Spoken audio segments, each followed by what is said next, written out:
Hello po, welcome po sa mga nag-join for today's live, FB Live and topic natin today.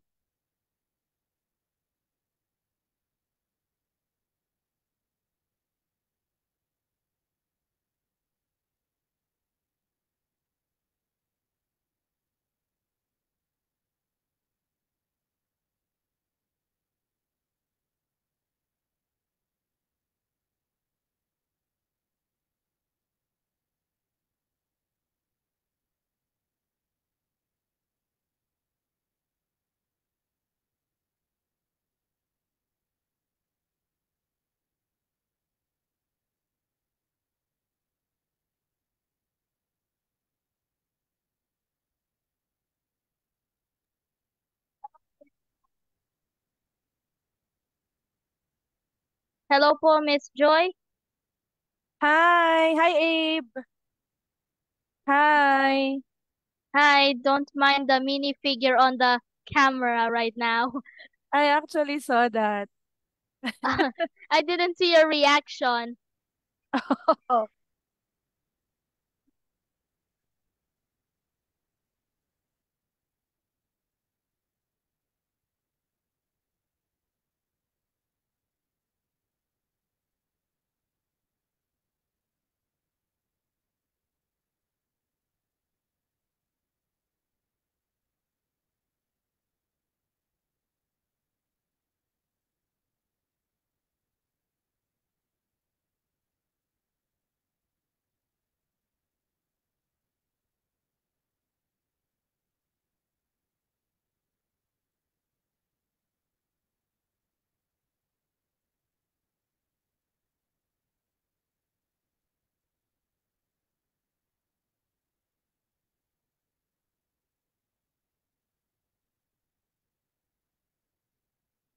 Hello po, Daddy Dennis. Thank you for joining po. Share the screen.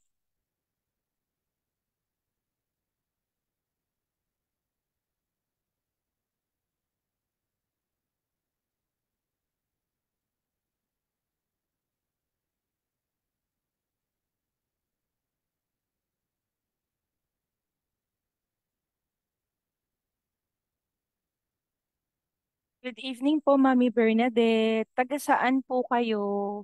That would be really helpful po to know kung you're coming from where as you join us tonight. I'm from Pampanga, Kabalen. Joy, mag-start lang ako ng laptop. Sure po.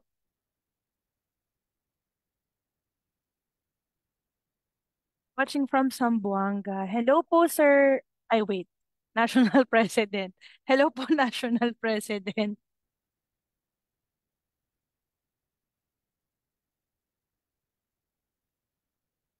Salamat po sa mga naka-tune in. Actually, ang ngayon nila, hindi ko nakikita kung ilan yung naka-watching. Nakalagay lang live.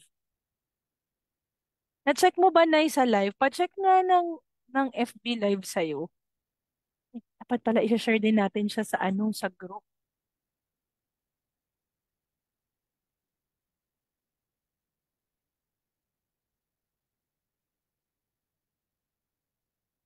Hello po, Miss Ria from South Caloocan.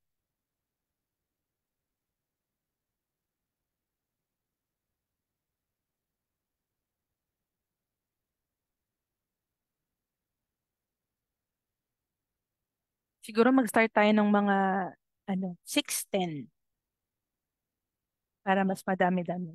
Hi, Miss Donna from Calamba.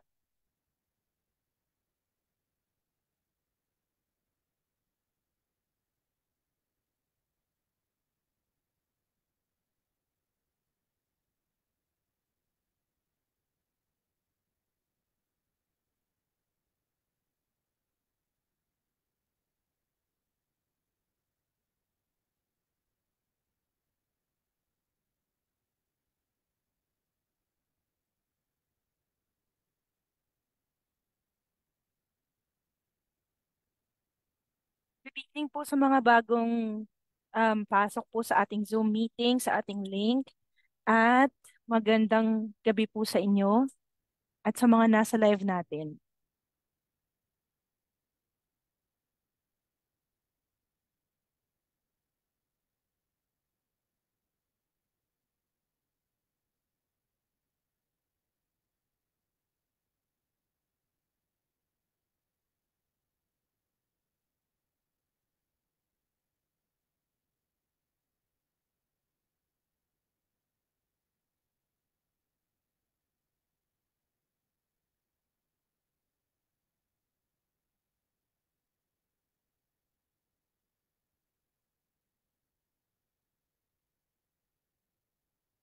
Hi, Mami Kat. Hello po, Mami Johnny from Valenzuela. Thank you po sa pag-share and pag-join for your nephew that has been diagnosed with autism and JD. Good evening po ulit, Daddy Dennis. Pero feeling, sabi ni Mami Ria, feeling, medyo malabo pa sa akin ito, pero feeling ganito po yung little one nyo, yung loved one nyo. Sige po. Sana makatulong yung mga mapag-uusapan tonight.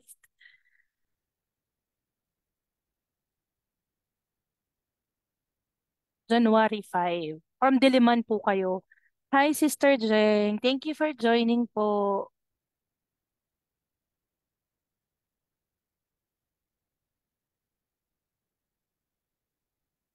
Maraming maraming salamat po sa mga nag-tune in sa atin kahapon doon sa collaboration with Sir Alfonso Castro de Alban sa mga followers po niya at baka meron pong mga iba na from there nalaman yung talk natin for today. Wala pa si Mommy Dimps, di ko pa siya nakikita.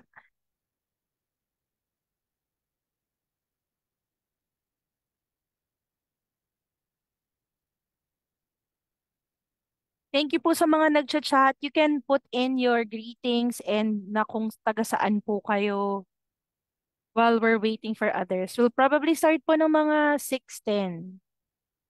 Pero Mami Johnny, nakapost po yun sa page po natin. Actually, apat na pin lang pala yung pwede sa page. Pero lahat naman ng mga na-FB live po, parang automatic na recorded siya. So, mababalikan mo siya. Nandun siya sa page. Hanapin mo lang siya sa page. And meron pa po akong first two na mga free webinars po. Yung una is effects of screen time. Nakapin din po siya dun sa page.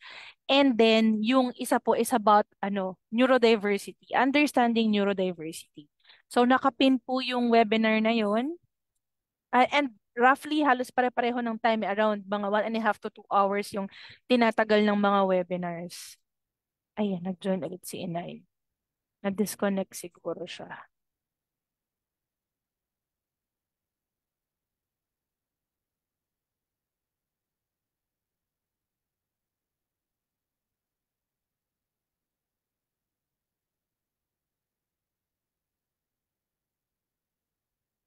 Hi, Inay Brents, na-disconnect ka yata. Congratulations, Mami Ria, sa reassessment nyo at sa magandang progress na napansin po nila. Inay Brents, you can unmute supposedly. Na-disconnect yata si Inay Brents.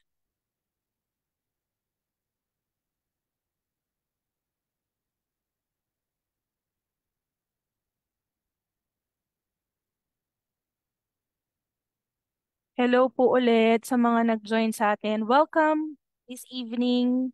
Salamat po sa oras nyo. Katulad po kahapon, I'm very thankful sa lahat ng mga nagbibigay ng oras para mag-join po. From Marinduque, thank you po, although opo lang yung nakalagay nyo na name dyan. So, welcome po. Thank you for joining. And yes, si Doc Malihan. Siya po ay naging kasama ko po sa work nung nasa Las Piñas ako nagtatrabaho.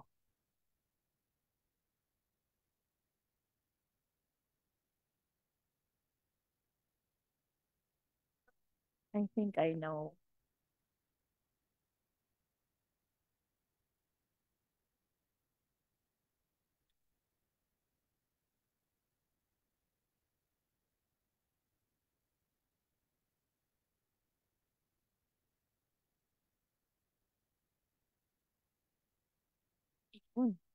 Nag-show up na siya.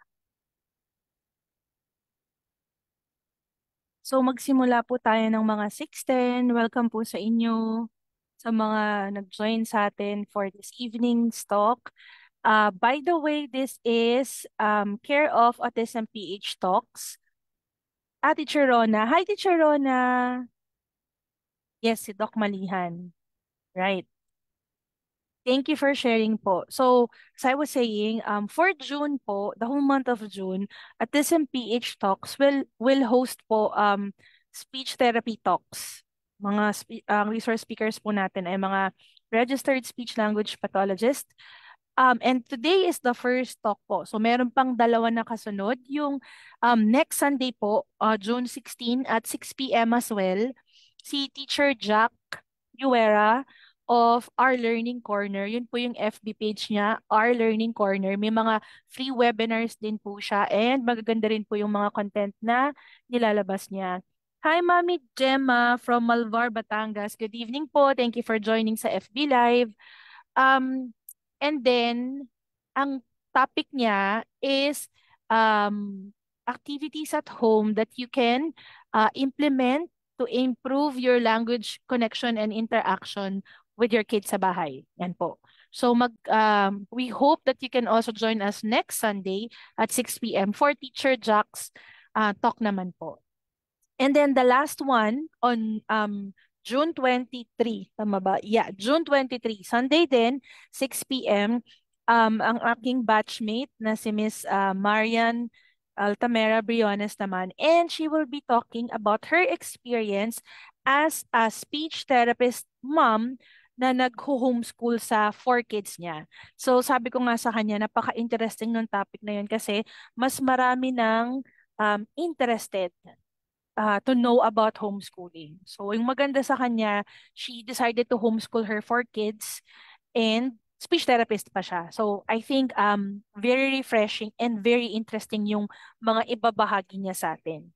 So, I hope na mas ma-share natin sa iba or like ma-share natin yung ating mga posts so they can join us. Hi, Mami Chrissy from Nueva Ecija. Hi, Miss Shirel po. Oh, hi po from Carl Itan. Ayan, nagpa-shoutout si Jella Jeronica.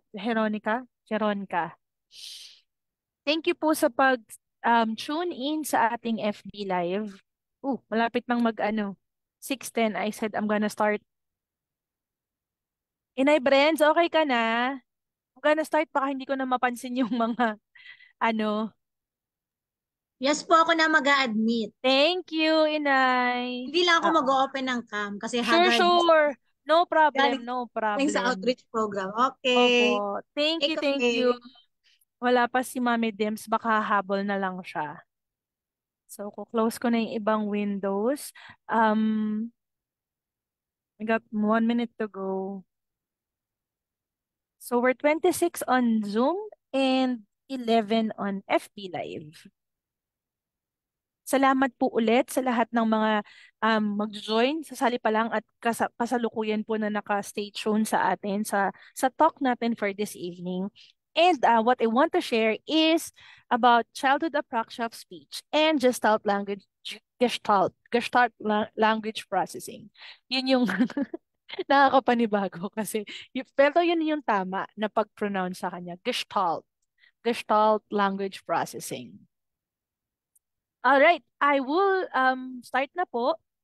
And katulad kahapon, ika-clarify ko lang po para sa mga bago pa lang or hindi pa nakakilala. So, madalas kasing natatanong po yun na hindi ma-follow yung personal FB account ko. So, that first one po kasi is a personal Facebook account and di po ako naka-public doon. So, if you want to follow po, please do search for the official FB page po. And doon ako nagla-live. Yun po, you can follow that. Follow and like. And then the FB groups that I am in are Autism PH. And yun nga, sabi ko nga sa inyo, this June, Autism PH Talks is hosting speech therapist for the whole month. So may dalawang speakers pa tayo. And then my other FB group is Speech Therapy H by Miss Joy SP. Kailangan lang po na mag-answer po kayo ng question. So madalas nangyayari, hindi po na-answer yung question or na-answer yung iba pero hindi nag-agree dun sa group rule. So, yun naman po yung nagko-comment naman ako na decline tapos decline with feedback. And then I'll let you know na you can join again, just answer all the questions. All right.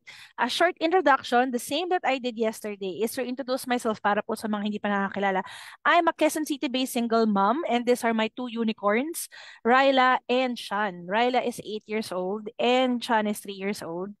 Um, so I was an OFW nung umalis ako for Ryla, and share ko naman nga po na she had speech feeding and language delay as a toddler. And that was most probably yung time na I was away from her. So yung parents ko yung nag-look after sa kanya. Um, nung pag-uwi ko nung pandemic, I am very thankful dun sa opportunity na yon. Kasi naka-catch up naman siya. Iba talaga rin yung kapag kasama mo talaga tsaka natututukan mo yung kids. So right now, she is turning grade 4 sa incoming school year sa isang public school dito. Malapit sa amin, sa Quezon City. And then Sean is 3 years old. I just recently have him evaluated and seen by an OT kasi medyo malikot. Iba yung likot ng lalaki talaga sa babae. It's helpful to know. I want to be proactive kasi nga may delays na nangyari kay ate. So gusto ko lang na maging proactive tayo dun sa ganong bagay. And then parang no harm naman. Kung kaya and you can find a slot para makampante din yung lolo't lola. And yun nga, kasi medyo malikot talaga siya. I also describe myself as yun pala, I'm a full-time teletherapist. May mga iba pa rin na nagme-message sa Facebook and tinatanong kung saan ang clinic ko or yun nga, saan ako located. So I'm located in Quezon City pero wala po akong in-person sessions. I'm affiliated with some of the clinics like Word Abilities po is in Caloocan and Decode ITC is also in Caloocan. Pero clients ko doon is online lang din. Tapos recently, I've collaborated with other clinics as well. Yun yung nakakatuwa din talaga sa online teletherapy. Mas malawak yung reach mo. So may clinic ako affiliated in Occidental Mindoro. Meron din sa Batangas. So, ano pa ba? Kami nakalimutan pa ako. Pero yun nga, kahit mas malawak talaga. Also have clients na nasa ibang bansa like Qatar, USA, saan pa ba? Canada, yung Australia, yung time difference lang talaga yung kailangan na medyo malupit na i-adjust mo. But otherwise, it's really working for me. I would say na depende talaga dun sa person, sa therapist, and dun sa family dynamics. Pero for me, when I had Sean, nag-work to the best talaga. Kasi breastfeeding ako for both of them. Pero mas nauna lang na nag-stop kay Ryla kasi I had to leave for UAE nung nandun ako ng January 2017 to 2020. So, I stopped breastfeeding her at 15 months. Pero kay Sean, wala na pinanganak ko siya nung pandemic, 2021. Hindi pa kami naghihiwalay. So, wala pang gabing hindi kami magkasama sa pagtulog. Medyo mas clingy, I think, because of the situation. But otherwise, napakadaldal niya. Sabi nga nung OT na nag-assess, ang daldal niya, Ti. Sobrang daldal niya. Iba siguro nga talaga kapag kasama mo hindi nahiwalay sa'yo. So I understand yung struggle ng mga OFW parents natin that are away and wanting to provide for their family and kids and needs pero yun nga hindi nila kasama. Nakaka-relate ako dyan. Sobrang relate tayo dyan. Also, I describe myself as a neurodiversity affirming speech therapist. Isa yun sa mga patuloy kong inaaral at patuloy kong sinusubukang mas mag-improve dun sa practice and dun sa mga ginagawa ko, sa mga nire-recommend ko, sa mga sinasabi ko and pag-manage ng mga kids ko. I have um, a free webinar on understanding neurodiversity. So if you haven't checked that out, nakapin po yan dun sa Facebook page. Hello po, JC from Dasmariñas, Cavite. Thank you for joining.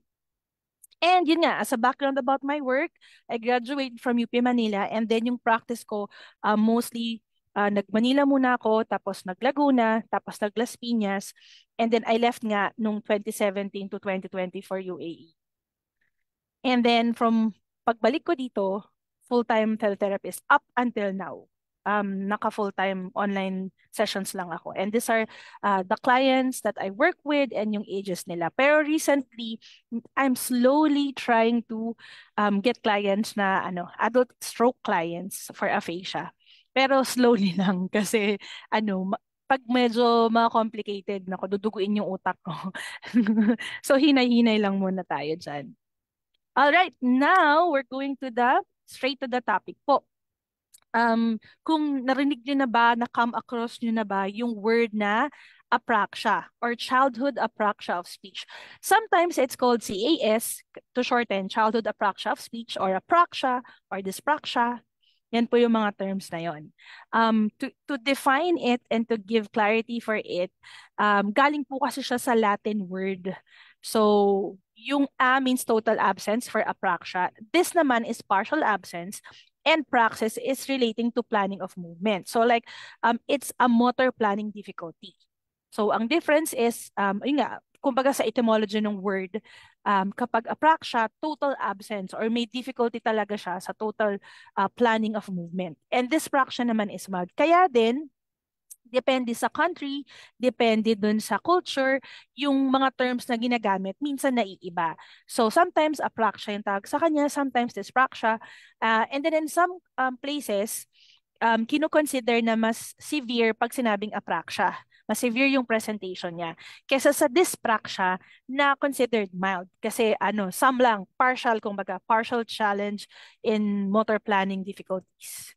And it can be developmental or acquired. So pag sinabing developmental, yun, kaya po may childhood, i-discuss natin sa mga susunod na slides. And then acquired, it can be at any part of your development, teens, adult, pwede may nangyari sa'yo that can cause you to have apraxia or dyspraxia. So base kay ASHA, si American Speech Language American Speech Language Audiology Association, bilis, parang rap. ASHA, ang definition niya, yun nga, ng childhood apraxia of speech is it affects yung pediatric clients and it's a neurological or brain-based condition na relating to speech sound disorders, specifically yung pagiging precise or consistent ng mga movements to produce speech sounds. So ito po, lilinawin natin, it is in the absence of a neuromuscular deficit. So hindi po as meron siyang paralysis or any other abnormal tone or reflexes, hindi po siya related to that. It's mostly a neurologic or brain-based condition. Now, si DSM V or the fifth edition of DSM, which is the Diagnostic and Statistical Manual of Mental Disorder, nakapaloob siya under speech sound disorders. So doon, dinidescribe niya na it goes together, ang tawag nga sa kanya doon is verbal dyspraxia. And then it's under speech sound disorders. Tapos, ang ginagamit niya is verbal dyspraxia to cover or explain yung mga challenges sa speech productions. Now, yung mga susunod na slides ko, I would like to specifically mention na I got them from the Facebook pages of Mrs. Peachy. And yun, meron silang collaboration ni Joram Speech Publications. And they made an infographic to understand autism and childhood apraxia of speech. So it's not yung CAS, they noticed na may co-occurrence siya with autism. And there's research on specific numbers nung yun nga, na it happens, kumbaga nagiging comorbidity. So merong autism, at the same time, meron siyang presentation ng childhood apraxia of speech. Pero yun nga yung paglilinaw nila. It's not always associated. So may cases na hindi siya diagnosed na autism, pero meron siyang presentation ng childhood apraxia of speech. Or pwedeng, yun nga, separate entity talaga sila. Or pwede rin na comorbidity sila. Nagko-coexist. So what's the difference? So again, balikan lang natin or i-refresh lang natin na it's a brain-based condition, 'di ba? Na may differences ang yung autism and yung challenges niya is on social communication, interest, routine, sensory processing. And then yun nga, si apraxia is a motor planning speech disorder that impacts yung planning and programming, yung ability nila to produce the speech, yung pagsasalita mismo. So ano yung according dito sa ginawang infographic ni Mrs. Peachy, these are things that we can look out for kung naghihinala, may suspetsa na tayo na baka apraxia of speech siya. So groping movement is a trial and error movement na usually na parang yung may gustong gawin or puntahan na bago nila magawa yung exact movement na gagawin nila. That's called groping. Vowel distortions naman, usually may errors or challenges kapag nagpo-produce or sinasabi nila yung when it comes to the vowels in a word production or in an utterance, inconsistent, pwedeng ganon. Ayan, inconsistent errors when repeating the same word over and over. So, pwedeng sasabihin for banana, anana, tapos mamaya baba, pwedeng nana, nag-iiba-iba kung paano nila sinasabi yon. Pwede yan na signs ng apraxia. Moreover, there's limited sound repertoire, difficulty forming movement. So, yung sound repertoire, yun yung mga sounds that we're able, that a person, that a child is able to say, or yung nagagawa niya na ma-produce along with other sounds in syllables, in approximations, in words. So, limited. Onti lang yung mga mapapansin at maririnig natin sa kanila na clear speech sound repertoire. And then mapapansin din yung difficulty sa movement nila, specifically with imitation. Nagsastruggle sila sa imitation. Meron din na pwede nyong nating mapansin is inappropriate pausing or segmenting between sounds and syllables. So sometimes parang robotic or hindi dapat dito yung pause or stress pero doon nadidiinan yung pagsasalita nila. There's also inconsistent voicing errors. So, ang ibig sabihin po ng voicing errors, yung mga speech sounds kasi natin, meron silang voiced and unvoiced. So, like yung P and B, yung placement nila, halos, and when you look at it, halos pareho. So, pag wala kang sound, yung how you will say it, pareho yung itsura. Pero yung voicing makes it different. Pa and pa. So, unvoiced si pa and voiced si pa. So, nagkakaroon ng errors in voicing. Nagsastruggle sila for that. And the same for T and D. So, ganun din yung pag walang sound, pag sinabi mo lang siya, yung T tsaka yung D na sound, pareho yung saan magpe-place yung tang mo, yung teeth mo, pareho. Pero ang difference again is on the voicing. T tsaka D. So, ang voice natin ay si the, tapos unvoiced si t. Sabi dito sa last na infographic ni Mrs. Peachy, if you see some signs of apraxia, we recommend getting an evaluation with a speech language pathologist na may knowledge and experience on managing apraxia.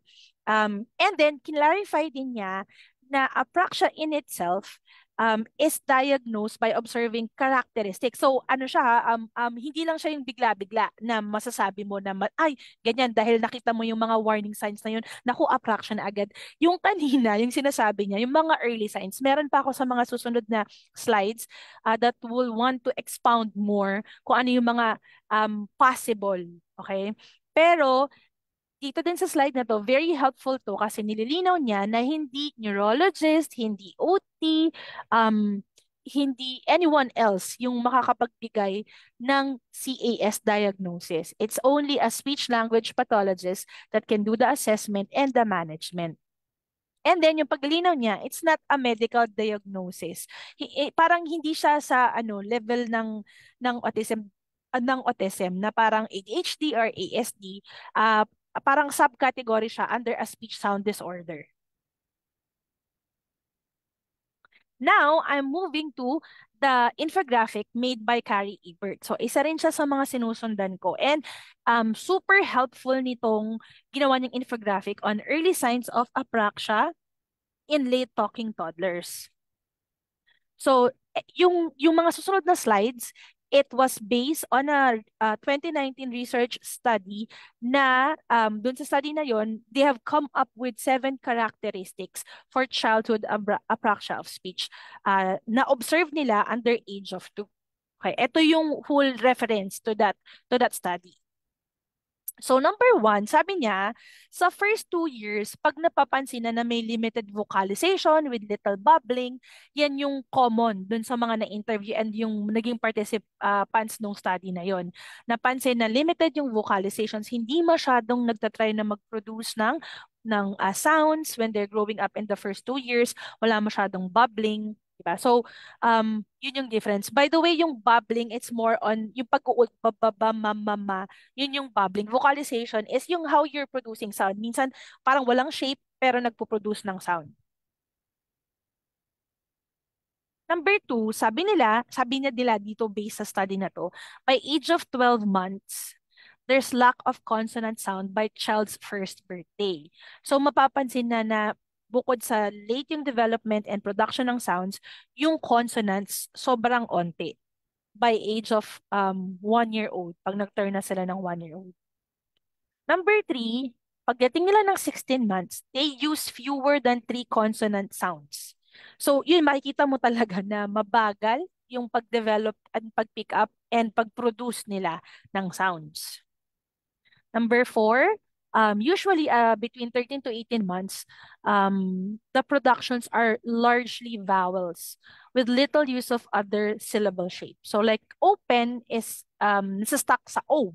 O lang yung nasasabi. So again, consistent dun sa mga nauna natin, matagal bago mag-pick up ng consonant, yun yung number 1. Number 2, by 16 months, mga ba 16 months? Yeah, 16 months. Fewer than 3 yung consonants na naririnig, napapansin natin sa mga sinasabi niya. And then between this, yun nga, mostly vowels. Meron na sila, kumbaga na-associate na for a word or a concept, pero mostly vowels. Number 5, by age 2, uses fewer than 5 consonants. So 2 years old na to, pero halos less than 5 pa lang yung kind of consonant na naririnig sa mga utterances or napoproduce nila. By age 2 din, there's a significant notice na limited yung posterior consonant sounds, yung sa bandang likod na pinoproduce na sounds, gaya ng k and g. Okay? Bukod sa limited yung consonants nila, limited din yung, or nagsastruggle din sila sa mga sounds na to. And yung last na sinabi niya, by the first 2 years, usually ang naririnig is yung mga stops, pa, d, t, and the nasal sounds, mm. And then all the other classes of consonants are missed. Pag ito pa rin yung halos naririnig or limited to this, ayan yung 7 early signs in late talking toddlers na pwedeng suspect for childhood apraxia of speech. Further, sinabi niya, nag-specify pa siya. Ito yung mga iba-iba pang napansin nila. Lack of verbal imitation skills. So, hindi nagtatry na mag-ulit or hindi talaga nakakapag-ulit. Tapos may napapansin or kasama sa history taking pag tinanong mo yung parents, may nasasabi naman siya, pero usually hindi niya nauulit. Parang nasasabi lang niya yung mama or yun nga, may word na malinaw pero one time lang. Tapos hindi mo siya mapaulit, hindi mo siya mapa-imitate. Tapos very rare talaga na mauulit siya. Tapos nandyan din yung use of a default sound or word for everything. Like, yung for everything na yun. For hungry, for sleepy, for wanting to go out, for hot, yun. Ability to produce a sound in one word but not in other speech context. So may sound na nagagawa niya kapag dito pero hindi na generalize sa isang particular context, speech producing speech context lang niya nagagawa. Tapos manonotice mo din na effortful yung pagsasalita or yung mismong pagtry na magsalita. Then there's lack of progress for traditional speech therapy. Maaaring nag-therapy na sila, pero yung traditional management and treatment, hindi pa rin helpful. So, possible na, yun nga, red flag na baka pwedeng i-consider as apraxia case. And then, lastly, receptive language skills is better than their expressive language skills. So, ibig sabihin, mas marami na silang naintindihan, na-follow na yung mga commands, simple commands, nare-recognize na nila yung mga gusto nila, pero expressive verbal speech is still significantly delayed. So what to do? Linawin lang din natin na yung mga kaninang slides na present ko, these are early signs and symptoms na pwedeng mag-guide sa inyo to understanding or parang magbigay sa inyo ng red flag kung kailangan na ba. What to do? You should seek professional help from a licensed speech therapist. And you can ask kung nakapag-manage na ba sila ng apraxia before. Para specific na, yun nga, kung yun na yung hinala nyo, may hunch na kayo. What else can you do? You honor all forms of communication. Diba, alam na natin na it's a speech sound disorder and limited yung ability nila to produce sounds. So we don't want na dahil yun nga, expectations natin speech, yung mga other ways na ginagawa nila like hand leading or meron pa palang isang slide dyan na hindi ko pala nasama, sorry. May echopraxia, which another term siya. Pero yun nga, parang yung mga ginagawa nila, miss out natin kasi again, naka-fix or naka-focus tayo dun sa speech lang. So we want to honor all forms of communication, be it hand leading, pointing, eye gaze, yung mga bagay na yun. Let's prioritize communication even in other forms or other means, hindi lang yung sa speech or speaking. Tapos, be open on consider using or exploring AAC, nabanggit ko to kagabi, augmentative alternative communication system, or even sign language. Yung mga basic sign language like thank you, please, more, you can check and facilitate communication for that. And then you can learn more about apraxia from recommended pages and resources. So yung kanina, very helpful si Mrs. Peachy at saka si Carrie Ebert kasi nagpo-produce sila regularly ng mga materials and posts and infographics on understanding apraxia. So yan na yung first part natin, yung childhood apraxia of speech. Yung susunod naman, eto na, yung GLP or Gestalt Language Processing versus the Analytic Language Processing. So, i-refer back ko lang yung kahapon na slides na mga pinakita ko para dun sa mga bago or para dun sa mga ngayon pa lang siya maririnig.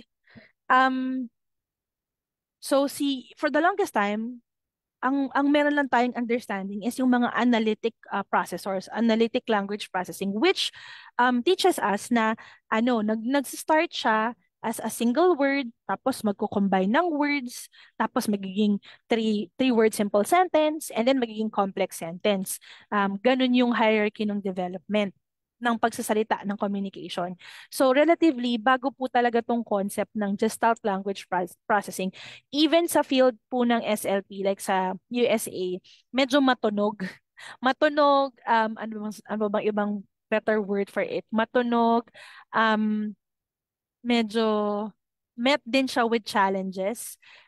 Kasi nga, yung practice, we want it to be EBP or evidence-based practice. Yung mga ginagawa sa therapy, sa management, there's rigorous studies implemented to understand and to test it para malaman na effective, na kaya siya nire-recommend kasi may mga results talaga, may improvement. So medyo controversial. Yeah, I think that's the word. Controversial kasi nga bago pa lang yung concept niya. Although may studies din, it's funded and may studies din.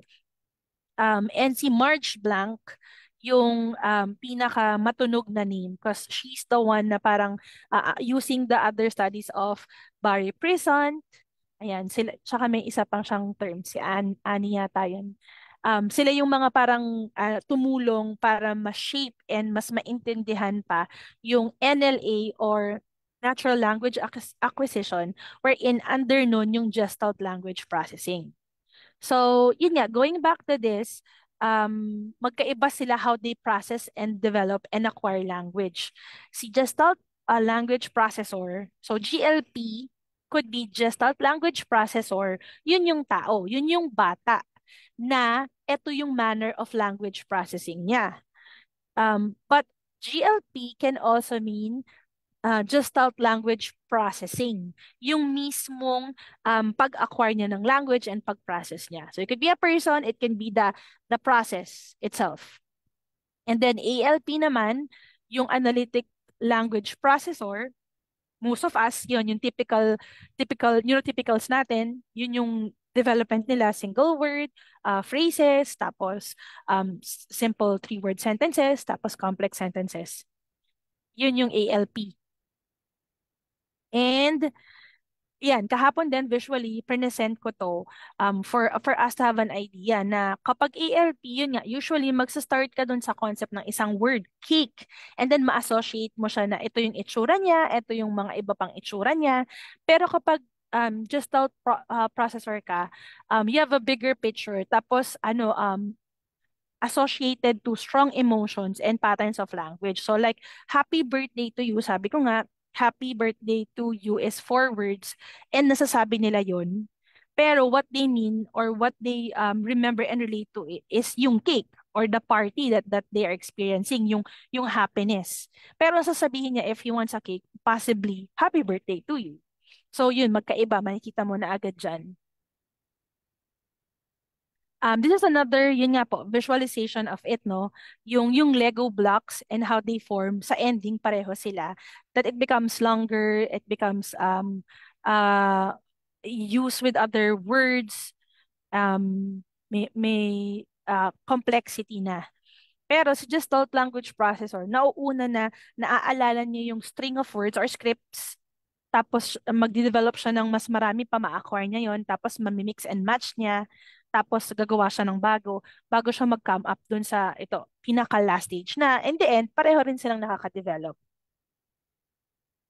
So ito naman, galing to kay Meaningful Speech. Super, super dami ding mga infographics ni Meaningful Speech when it comes to GLP. So what is a gestalt?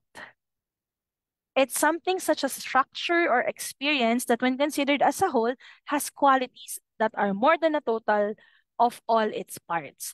So sinasabi po na yung script na yun, ang haba niya, pero hindi literal na yung meaning nung phrase, hindi siya yung isa-isa na meaning para masabi niya yun. It's usually associated with a concept that they get, pwede yung experience, pwede yung thought. And then a Gestalt language processor is naturally picking up the whole strings of language and then processing and storing and using them. Pero yun nga, usually na-associate niya sa isang feeling, sa isang event, sa isang concept, kung saan niya nakita o narinig, tapos ulit-ulitin niya yun. It's usually tied, yun nga, tied to the experience na parang soundtrack. Yun yung parang pinakamadaling analogy kung paano siya mapaintindi, kung anong ibig sabihin ng Gestalt. Gestalt. Yan, para siyang soundtrack. Tapos kapag may naalala ka, 'di ba, pag may song ka na naalala, halimbawa, let's say sa graduation mo, ganyan. 'Di ba, may plinay na song. So, when you hear that song, yung mga words doon, naaalala mo yung experience, naaalala mo yung mga taong nandun, naalala mo kung sinong nandun, yung place doon, yung oras, yung mga fun parts doon, ang dami mong naaalala for just that song. So parang ganun siya, kaya sa sinabing soundtrack, for something that they understand and they learn. So it can be a word, a phrase, a sentence, entire movie, a song, a book, pero pwede rin siyang, ito pala yun, yung ecopraxia, sabi ko. Bago lang kasi yung term na yan. And it's associated to GLP and NLA, Natural Language Acquisition. Meron siyang isa pang infographic na sinasabi, kung i-google niyo yung ecopraxia, if you're gonna use Google, hindi masyadong helpful. Kasi iba yung pagka-define niya and out of context dun sa framework ng NLA, dun sa understanding and sa study. Medyo taken out of context siya pag kay Google ka sumunod at nag-rely. Pero yun, bottom line niya, it can be as a short sound or as long as someone's memory can allow for the episode. And kung ano nga yung yun naging meaning sa kanya. Eto naman, what it is not. So, nililiwanag lang niya na hindi siya mere phrases. Yung pagsabi niya ng not, kasi baka ma-confuse yung iba. Kanina sabi pwedeng phrase, tapos biglang dito, not just phrases. Ang ibig niyan sabihin, hindi siya nakakulong sa isang phrase. Pwede siyang sometimes used as a phrase. Not all the time, it's a phrase. Pwede siyang whole sentence. Yun yung point niya dito. And then, pinapaliwanag niya na that it's not universal. Ibig sabihin, pag narinig mo tong script na to, tas may isang bata na gumawa din ng script na yon, it's possible na magkaiba sila ng meaning and yung pagkaintindi or yung experience or yung context. Okay? And then, sabi niya nga, yung gestalts are considered as a whole. Hindi na siya i-add pa or i-correct. And then it's not necessarily a literal meaning of the words. Yan nga, hindi porket pag narinig mo yun na agad yung ibig sabihin.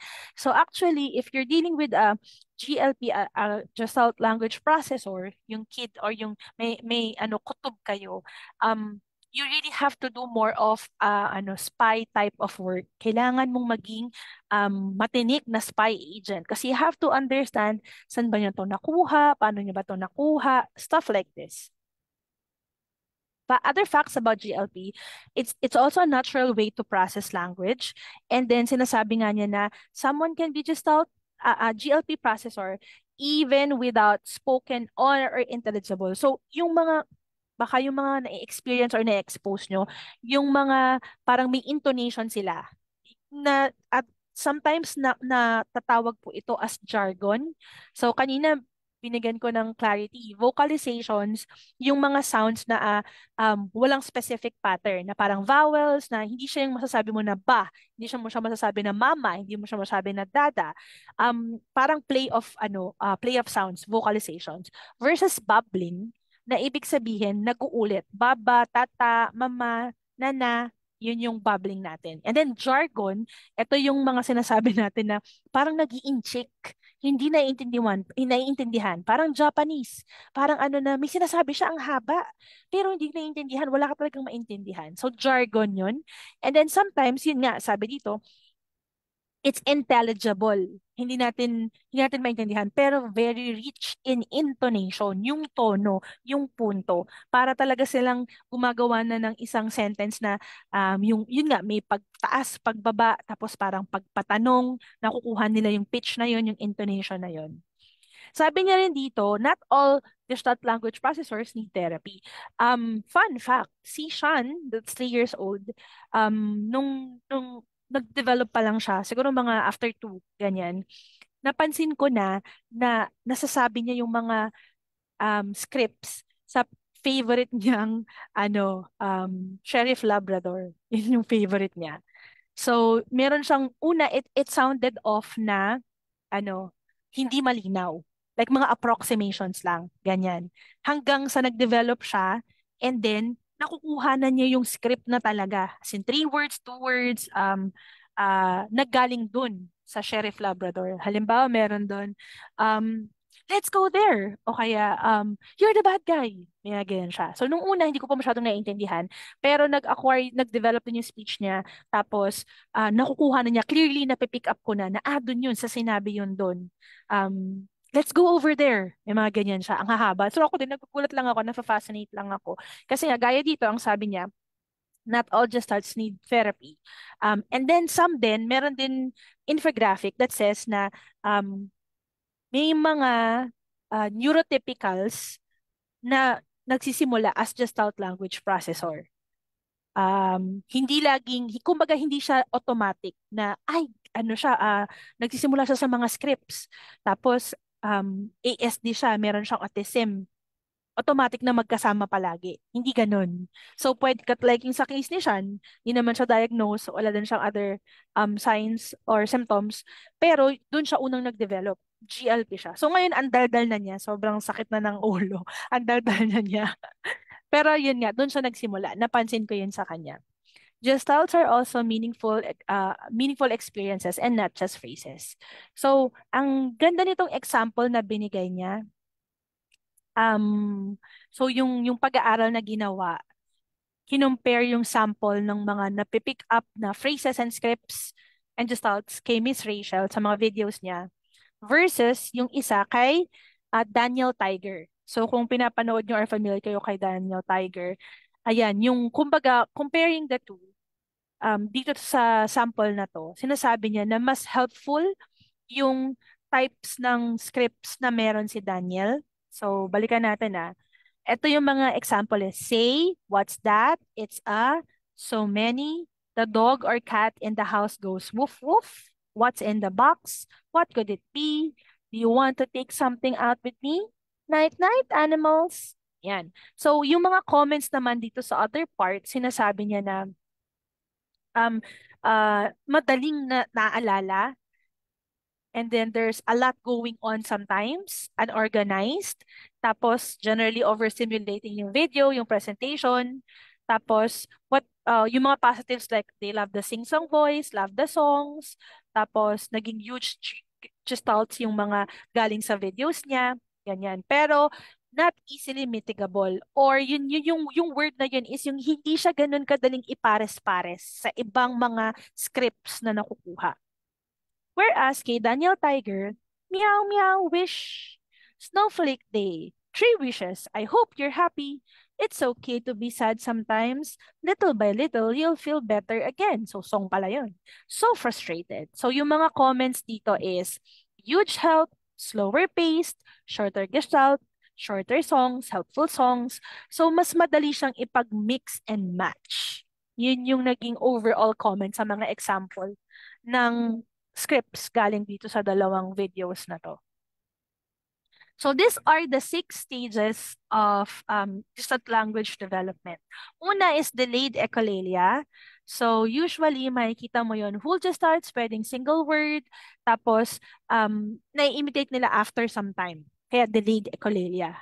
Tapos sa stage 2, nagkakaroon na sila ng mix and match stage or trimming down, partial gestalts. So example 1, mixing of 2 partial gestalts. There's a monster plus under there. So naging there's a monster under there. O kaya pwedeng there's a monster lang. 'Di ba ganyan? So ito na yung stage 2 na mix and match. Stage 3 is single words and 2-word combination. So ibig sabihin, mula dun sa mga 'di ba yung unan maaalala nila yung script 3 or 4 words or even longer. Tapos, matututo silang mag-mix and match, matitrim down nila, mape-pair niya. And then, after nilang ma-pair, ito na yung mitigable, yung term na napagpapares-pares mo sila.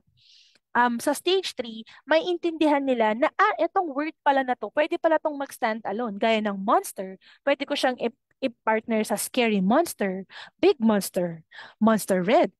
So, naiintindihan na nila na, yung mga nakuha ko dati, may mga parts siya na pwede kong gamitin to pair with other and then it will mean something else.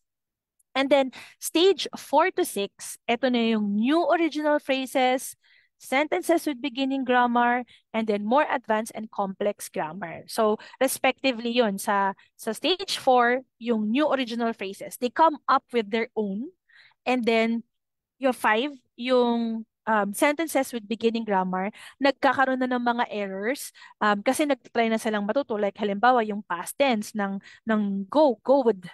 Ayan. And then, sa stage 5 pala, sorry, sa stage 4 pala yun. Stage 5 sample niya is the monster can't get out. Meron ng factor ng can't, yung grammatical word na yun. And then sa stage 6 naman is yun nga, nagkakaroon na sila ng advanced and complex grammar. Shouldn't he have come out from under the bed by now? Ang haba nun, tapos ang daming mga grammatical components na nagagawa na nila kasi natutunan na nila yung iba-ibang factors to it. So, usually, karamihan, nandito sa stages 1 to 3. Ito yung madalas. And then, sinasabi niya na walang time frame. Depende dun sa kid, dun sa GLP, sa Gestalt Language Processor natin. Sometimes nagbabalik-balik sila. Nasa stage 2 na, pero minsan parang mapapansin na may phase na sa stage 1 ulit sila. O kaya parang may mga stage 3 na, pero babalik minsan sa stage 2. So, 5 common myths about Gestalt language processing. Yun nga, yung paglilinaw na GLP is not a diagnosis. Hindi po siya parang katulad ng ADHD or ASD, pero it's an understanding a natural way of language processing and how they process language. So, when we pay attention to how someone naturally acquires language, dun makikita yung different tools, different strategies that they use to understand and learn and acquire more language, and how they become the best in communicating. Myth number 2, a Gestalt language processor must be saying spoken Gestalts to be a GLP. So yun nga yung point niya. Pwede pong minimalist speaking, non-speaking, pwedeng puro intonation lang, pwedeng sa mga actions sila nag-imitate yung ecopraxia. So pwedeng nandun pa lang sila dun sa part na yon. Other characteristics include thinking in whole to part, rich intonation na kadalasan hindi agad naintindihan ng other people. Ito po, using ecopraxia just starts with body movement. So, ini-imitate or nire-repeat nila yung actions pero hindi siya verbal. Yun. Naku, lalo na sa generation natin ngayon, ang daming kids, 'di ba, ang daming kids na na-expose sa TikTok. Tapos yung mga trend and viral, 'di ba? I remember there was one episode sa Showtime na meron sila kasi doon na program na parang kakanta yung mga kids, tapos given na hindi malinaw yung mga pagsasalita nila, tapos hindi nila binabasa or hindi kabisado yung lyrics ng song. So they will just mumble on the tune and on the words, 'di ba, ganyan. Tapos parang there was one na si Kelsey, yung parang isa sa pinakabata sa kanila. Instead of singing along, act siya ng mga step na ganyan. Tapos doon nila na-pick up. So parang similar to that na ang naaalala is yung movement associated with that song or with that something. Tapos yun yung ina-act nila, ginagawa nila. So hindi lang siya laging spoken. Number 3, gesalts are phrases. So it can be phrases but not limited to phrases alone. Yun yung paglinaw ko kanina, na hindi lang siya laging mga phrases. Kasi nga, pwede siyang words, pwede siyang entire movie scripts, pwede siyang songs or books or actions nga. And then, what we want is to offer yun, mitigable short phrases na pwede mong mapag-mix and match. Yun yung importante. Number 4, someone using single words can't be a GLP. So, ang outright answer is, just because someone has single word, hindi ibig sabihin na hindi na sila pwedeng GLP. Kasi nga pwedeng nasa stuck lang sila. At saka yun nga yung pagpapaliwanag nila na sometimes kung yung manner of teaching or yung naunang exposure sa therapy or sa pagtuturo sa kanya is analytic, yung tendency is yun nga to develop in single words, to develop in that manner. Number 5, all Gestalt language processors need therapy. So not all will need therapy. And then some will just move through the stages naturally. So I think parang si Sean ganun siya. Kasi nakita ko na agad yun nung bago pa lang to. Pero nakikita ko na ang dami niyang mga scripts. Tapos yung mga scripts yung naririnig ko sa kanya. Mas yung scripts ng mga pinapanood yung naririnig ko sa kanya. Pero eventually, nag-turn siya, nagagamit na niya. Usefully, mas useful na yung pakipag-communicate niya. Tapos ngayon, ang daldal na niya. Ang daldal na talaga. Natatawa ako pag sinasabi ni Inay Brents na si Abe din dati from non-speaking. Tapos ngayon, ang daldal na. Parang magiging yun naman yung good problem to have mo. Ang daldal na. Ang dami ng tanong. Ang dami. So like ngayon sa elevator, pagpapasok kami sa elevator, why? Why are so many people here? Why is he with that? Ang daming tanong. Lahat talaga uusisain ka na, Diyos ko. Wala talagang sinisino, wala talagang lugar na pinipili. Basta may tanong siya, tanong niya yan. Nakakatawa na lang. Okay, so that actually ends yung ipag-introduce kasi this one naman is mostly for my goal is to introduce and give general understanding ng apraxia tsaka ng GLP. So yung mga susunod na slide actually, this is just to remind you that if you have questions, this is our official Facebook page and yung ibang social media ng PASP. You can follow, you can for updates or anything, yan masusundan niyo. And this is our official website, asp.org.ph. And And ayun nga, recently ginawa ko tong post na to. If you have questions or complaints, or if you want to know more about the Speech Language Pathology Act, that's RA 11249. And question and answer na tayo. All right. May mga nagtanong. Ito muna ako sa live. Sabi ni Miss Joanne, nag improve din po in time ang Gestalt learners. Yes, definitely po. Nag improve din po sila. Actually, ito kasi mas inintroduce ko lang siya eh. Pero yun, if you will follow po sila Mrs. Peachy, sila um, Meaningful Speech, Carrie Ebert, si Boho Speech, maganda rin po siya. Marami silang infographics that help you and suggest things na you can do to support. Um, pag, pag may kutob na kayo, pag may hunch na kayo na parang GLP, yung little ones ninyo. Watching from Iligan. Hi, Sermon! Pagbati mula sa Cabanatuan, Nueva Ecija. Teacher Joyce, si Aris po minsan yung buong short story or yung short episode na papanood niya, minsan whole day or non-stop sinasabi niya. Actually, Mami, to be honest, it's a good way to that showing na pinaprocess niya, tapos naaalala niya. Naaalala niya yun. Okay, dito naman po ako ngayon. Thank you po sa mga kasama natin sa FB Live na yon. Ngayon naman, tutungo tayo sa Zoom mismo. Yung mga may questions po, you can now post your questions. Susubukan natin to our very best to answer. Um, Paano po kung nakapagsalita siya before pero nawala na lahat ng alam niya pong salita? So, apart po nung differences sa neurodiversity po, ipinapaliwanag na regression sometimes happens. So what we want is to understand how we can support and encourage and give a helpful language environment para ma-support natin yung development nila. Whether ELP siya, Analytic Language Processor, or GLP siya. Ganyan po si Zach sabi ni Sir Dennis, di namin napapaulit mga words na nasasabi niya. Di namin napapaulit. Can a child outgrow CAS?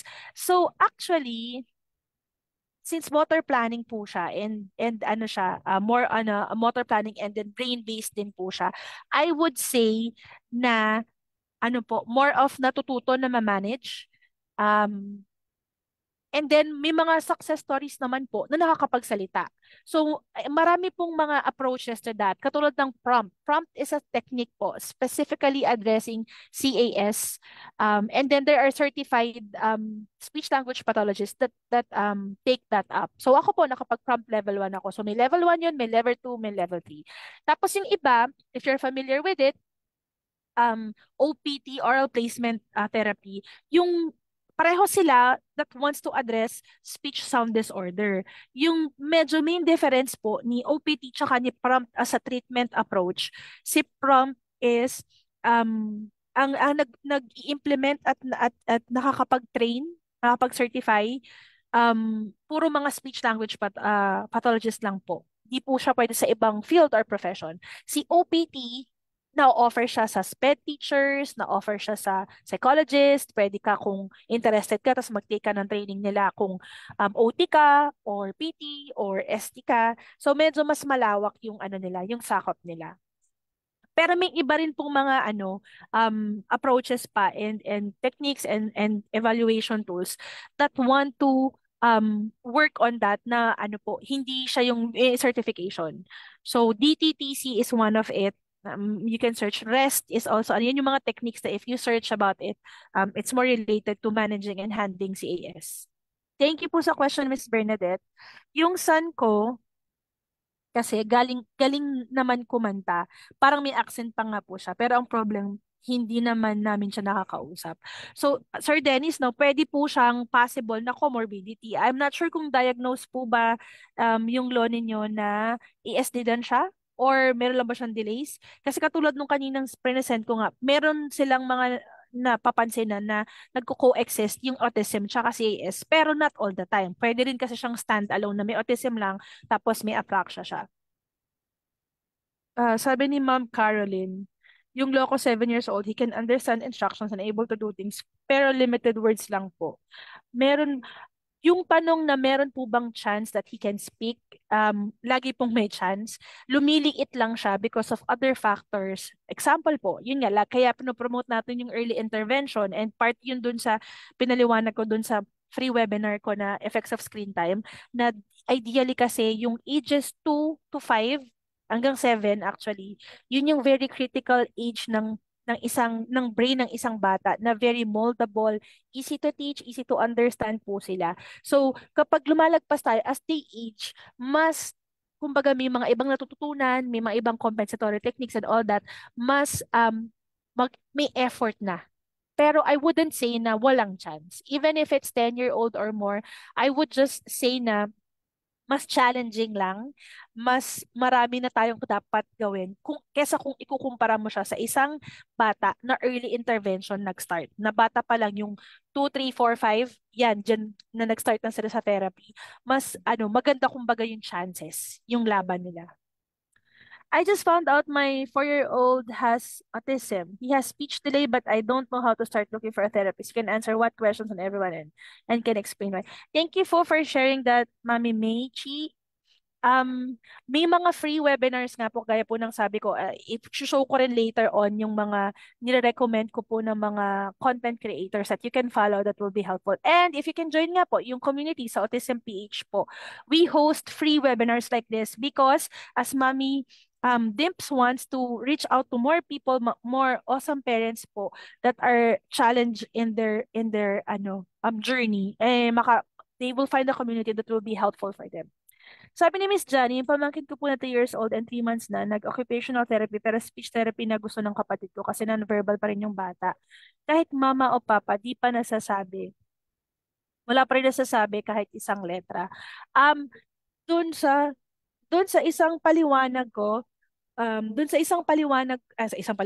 sa kagabi pala na talk ko, I explained kung ba't usually yung trend is sa OT muna siya magsa-start bago yung gano'n, yung may readiness. Kasi the OTs work more on the foundational skills such as yung listening, yung proprioception, sila yung basic para mas maging mas madali, I would say, yung pag-acquire nila ng language. Pero yun din, yung paglilinaw ko sa kahapon na presentation ko, walang age or skill requirement for speech therapy. You can look for kung saan po meron kayo makapag-inquire ng speech therapy and mapa-assess na kayo. You can start na actually. Possible po ba na ang bata ay may autism and at the same time Down syndrome? I think may cases po na ganyan. Meron po na, kasi yung Down syndrome, congenital from birth. Malalaman mo na talaga agad. Kasi iba yung facial presentation, tapos pwede kang magpa-confirm with lab test, blood chem. I-check nila yung sa genes po para malaman and ma-confirm na may Down syndrome. And then sometimes it happens po. Down syndrome, tapos meron din siyang ASD at the same time yung presentation. Ma'am, yung loco, he can say if on pressure po siya. Aha. Okay. Um, Pwede po na masuspect pa rin po natin. Pero kasi di ba kanina sabi ko, meron po dun sa slide na may specific times lang sila, tas hirap sila kapag nauulit. Mamaya babalikan ko po yung mga nag-question sa live. Nasa Zoom lang po yung ina-address lang natin. My child is now 12 years old, diagnosed with ASD with apraxia. Until now, minimal verbal and more on approximation pa din na nagagawa niya sa words. And from previous slides, it seems na mas nag-show siya ng gestalt processing. Paano ang magiging approach namin para mapalabas namin yung mga words sa kanya kasi ang bagal ng development kahit na nag-speech therapy siya na siya since 3 years old. Thank you for sharing this information po and I appreciate yung input na napansin niyo based dun sa discussion po. I definitely encourage po to learn more about just nga po sa mga pages na sinabi ko po sa inyo, which is sila Boho Speech, Mrs. Peachy, Carrie Ebert, Meaningful Speech. Meron din po actually, if you search NLA, meron po silang free 1-hour parent-friendly na ganito, presentation, webinar. 1 hour po siya to help understand the basics of it po. Tapos, Usually, mami, yung ginagawa po sa ganyan, yun nga, yung kanina present ko, pag hindi nag-effective sa traditional speech therapy, it's either you use more specific like prompt po, o kaya yung rest, yung mga iba-ibang approaches na pang CAS po talaga. Or another one po na nabanggit ko kahapon is considering AAC. Yun po talaga. Augmentative Alternative Communication System. Kasi nga, overall, ang gusto po natin is yung communication, yung mga ideas nila, yung concepts na natututunan nila, even if they struggle with verbal expression, with verbal speech, meron silang means to express, which is yung makakatulong doon, yung AAC system po. Any device na pwede na makahelp po. I would, suggest si Milo Speech Buddy kasi medyo maganda po yung presentation tapos naka-focus sa mouth din po yun. Plus, consider other AAC devices po like Weave Chat or if you check on Facebook po yung Aklatan, AAC, tapos Latan, Aklatan. Yung baby ko po na 3-year-old diagnosed with autism, before non-verbal pero pag-stop niya ng mga Cocomelon videos and starting watching Miss Rachel and others, na-improve po siya. Pero di po naman makausap. Mostly songs from what he learns, but starting taking his pet class in OT. May chance po ba na mag-improve? Yes po, definitely. There's always a chance po as you parents learn more about your kids. Tinan nyo po, yung kayo po, yung mga tinatanong nyo, and yung mga gantong klase ng free webinars na ina-attendan nyo kasi gusto nyong mas matuto, gusto nyong mas malaman, it empowers you eh. Tapos kung ano yung dapat mong i-observe, ano yung dapat mo pang malaman, paano ka magko-connect, nag improve kayo dun sa connection nyo. So, yun, it gets better. So, mas mataas yung chances po ng improvement natin. Punta naman ako dito sa online po. If a-fracture ang kid, makaka-recover po siya. Yun, kagaya po ng sagot ko po kanina, no? It's something na na-manage, depende sa severity and presentation. Pero usually, parang ganoon din po, lifelong siya. May mga success stories naman tayo from wala na nakakapag-words. Pero yun nga, depends on the management and the treatment and progress po. Possible ba na GLP pala ang kid? Um, Possible na GLP pala ang kid instead na ASD. Hindi po, paglilinaw po. Thank you for that question, Mami Gemma. Pero, yun po yung paglilinaw. GLP is not a diagnosis. Hindi po siya diagnosis like ASD or ADHD. It's more of how someone processes language. Okay? Hindi po siya diagnosis. Ano bang magandang analogy dyan? Isip nga ako. Kasi yun yung common na parang, so diagnosis ba siya? Hindi po siya ganun eh. Parang, it's a different way of how they develop and acquire language. For the longest time nga kasi, analytic po yung meron na naiintindihan natin, tsaka alam natin, which is, yun nga po, pag natuto tayo, single word muna, bago magto two words, phrases, tapos simple sentence, tapos complex sentences, yun, yung ganun na manner of development. Whereas si GLP, yun nga, sa script sila nag-uumpisa. Sana po naliwanagan kayo doon. Yes po, Teacher Joy, kaya explain at give kami ng examples at scenes sa mga sinasabi niya. Teach CJ, si Bunso ko, hindi makabuo ng sentence sa dire-diretso. Like, come kuya ball, ganyan, at 2 months, 8 years old po. I would highly encourage you po to continue modeling pa rin.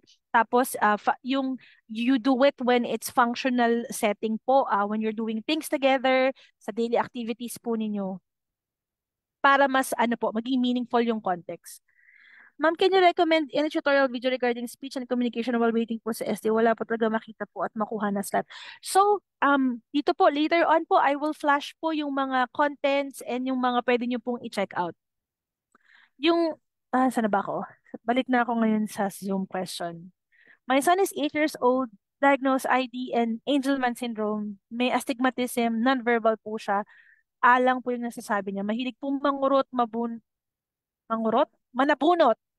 Hopefully po na makapagsalita para magkaintindihan po kami. So, thank you po for sharing that. I would highly encourage you po to, get trainings po. Si Our Learning Corner, pa-flash ko po siya later on. Meron po siyang mga free webinars din po and free talks po on parents on what they can do at home. So I highly encourage na since free naman siya, if you can take your time, maiagaw po sa oras nyo na mapanood yung mga gantong opportunities para mas matuto po kayo. So far wala pa naman question. I would just always like to thank po for this whole month of June kasi June nung last year na itong get together namin sa Autism PH nila Sir Vincent Rocha, si Mami Dims at saka si Inay Brents. It was June last year. So nakaisang taon na when we met. Kaya sobrang thankful ko sa group na to kasi yung connections, meeting other people, meeting other professionals, and yung providing to the community, nakaka-bless po talaga. So very active ako. I asked for my fellow colleagues to help out and yun nga pala i-announce ko lang soft announcement, parang soft opening. For July, meron po tayong magiging talk naman about mental health, yung third installment ni Sir Lester Bautista, yung ating psychologist na nagbigay ng first two talks. Tapos meron din po tayong isa pang speaker that will talk about socio-emotional learning, SEL, bago rin pong concept po. Teacher Joy, pakitype nga po. Yes, ito, ilalagay ko po. Actually, ito na po sila. Sa international content creators, if you can take a screenshot or ito po yung mga nire-recommend ko po. Carrie Ebert, Eurowild, Mrs. Michi, ito si Playtime with Thor. Ito po, please take note, si Playtime with Thor is very specific good content creator for GLPs. So, kung gusto nyo pang matuto kung paano magmo-model, anong example ng mga activities, how do you say, how do you support, watch nyo na po. Subscribe na po kayo kay Playtime with Thor. Rise and Science Speech Therapy is also good kasi siya naman, she uses sign language po. Occupational therapist, ito naman sa Contented Child Wellbeing Consultancy, more on psychology. May mga iba pa nga ako dapat pala i-update na to. And Executive Functioning Toolbox or meron pang isa OT Toolbox. Ito naman po yung local content natin. Of course, nangunguna po dyan Teacher K and Project Playtime kasi sila po talaga yung well-established na when it comes to SLP content creations po.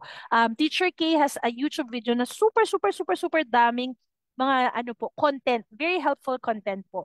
So was Project Playtime, si Teacher Mariel de la Cruz yan. Tapos, these are all the other, Teacher Mon, hi, if you're still here, na ini-encourage ko po na i-follow nyo, i-like nyo po, and then they make contents that are really helpful po. Si Our Learning Corner, meron po siyang free webinar and she is our next week's resource speaker. So again, si Our Learning Corner ni Teacher Jack, she will be talking about activities that you can do at home to facilitate language, interaction, and connection with your child. So, super ganda rin po nung talk niya. Hope you can join us next Sunday, same time po, 6 p.m. We'll put out the Zoom link and also magla-live din po kami for that. Tapos, yung third Sunday po, third nga ba yun or fourth? Yeah, third Sunday po, on June 23 naman po. Ulitin ko lang dun sa mga hindi narinig kanina. Yung colleague ko po, si Teacher Marian Altamera Briones. She's a speech therapist and homeschooling mom. So, napakaganda po ng topic niya. She will present her experience about homeschooling plus speech therapist. So, andun yung mga magagandang insights na pwede nyo pong makuha sa kanya. Yeah, ayan. So, screenshot niyo na po. And then I would like to thank you po. Thank you everyone for joining, for your time. Super salamat po sa mga nagstay and tune in, nag-ask ng question. Super, super thank you po dun sa support po ninyo. And ayan po yung social media. If you can share to your friends list, for them to subscribe or like, super appreciate ko po yan. And when you engage, comment, share my post, super appreciate ko po kayo. I try my best to react and say thank you dun sa maliit na gesture na pag-support niya rin po. Oops, meron pa. Sabi ni Mami Lee, si Kuya Hero po, 5 na nagsalita hanggang ngayon, 8 years old, medyo magulo pa sentence niya. Pero malaki na improvement. Thank you, Mami. Napaka-proactive mo, Mami Lee. I like your contents and yung mga ginagawa mo rin po. Salamat sa pag-support mo rin, Mami. Ma'am, 6-year-old son, may echolalia, pero hindi na po ganun kadalas. Kahit pa paano nakakasagot po siya yes or no. May passive, paglilinaw, Daddy, actually, hindi ko pala kung Daddy po pala to. Pero kayo po na nagtanong nun about your 6-year-old son, meron po akong content about neurodiversity. I hope you can watch that. Nasa Facebook page po yun. Kasi yung gusto ko pong liwanagin is we are not encouraging extinguishing or alisin yung echolalia. What we want is to support so that mas mag-evolve siya into functional and meaningful language po. Nagpahaba si Sir Jet, minsan ko po nadidelay po siya sumagot pag kinakausap siya. Parang nag-iisip pa siya ng ibang words to go with the answer instead of just the answer. Instead of just answering three, we will say a very tall tree with many leaves. Not necessarily po, no, sir. Pero it's a good way that shows po na pinaprocess niya. Tsaka he wants to say more. He's adding more information for it. Ayan, tanan nyo, same po ng sagot ni Inay Vrens, nagpa-process. Yes, right. Yung baby ko po 3 years old na ngayon, ASD din, bago po siya nag 2 years old, nakakapagsalta na po siya ng mga basic words, bigla pong nawala. Possible po ba na ma-improve po sa OT niya din po now? Yung OT po, they teach basic concepts din, pero mostly yung mga foundational skills like sa sensory needs po, tapos sa behavior, sa fine motor skills. So, definitely makakatulong po sila. Pero if ang concern is mas gusto pa natin sila ma-develop for speech language and communication, I would suggest na go for ano po, speech therapy po kayo. Thank you, Teacher Ara, for staying tuned. Thank you for joining tonight po. Super, super duper salamat po sa inyong lahat. And yun, wait lang po kayo sa mga post pa natin at sa mga content natin sa page. Salamat po sa lahat na nagsusupport. Actually, from June that I opened my Facebook page, eto lang kahapon, naka 3,000 followers na. Super thank you. Super thank you doon sa 3,000 followers na yon na malamang invite yung mga friends niyo na mag-like. Super na-appreciate ko po yan.